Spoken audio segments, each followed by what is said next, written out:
மயிலாடுதுறை மாவட்ட ஆட்சியர் அலுவலகத்தில் நடக்க முடியாமல் சுருண்டு விழுந்த பெண்மணி சற்றும் தாமதிக்காமல் ஓடி சென்று தாங்கி பிடித்து அமர வைத்து முதலுதவி செய்த ஆயுதப்படை பெண் காவலர். மயிலாடுதுறை மாவட்டம் சீர்காழி தாலுகா திருவெண்காடு பகுதியை சேர்ந்தவர் பைரவி.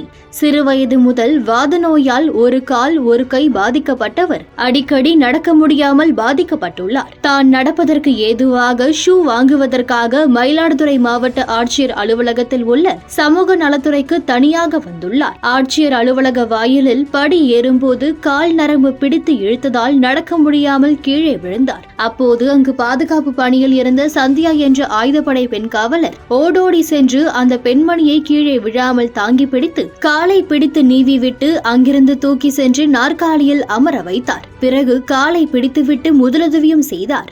அப்போது ஆட்சியர் அலுவலகத்திற்கு வந்த பிசியோதெரபிஸ்ட் ஒருவரும் பைரவிக்கு முதலுதவி செய்தார்.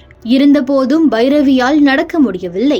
இதனையடுத்து போலீசார் 108 ஆம்புலன்ஸ் வரவழைத்து பைரவியை சிகிச்சைக்காக மயிலாடுதுறை அரசு மருத்துவமனைக்கு அனுப்பி வைத்தனர். பெண் கீழே விழுவதை பார்த்து சற்றும் தாமதிக்காமல் ஓடோடி சென்று தாங்கி பிடித்து காலை பிடித்து முதலுதவி செய்த காவலர் சந்தியாவின் பணி அனைவரின் பாராட்டையும் பெற்றது.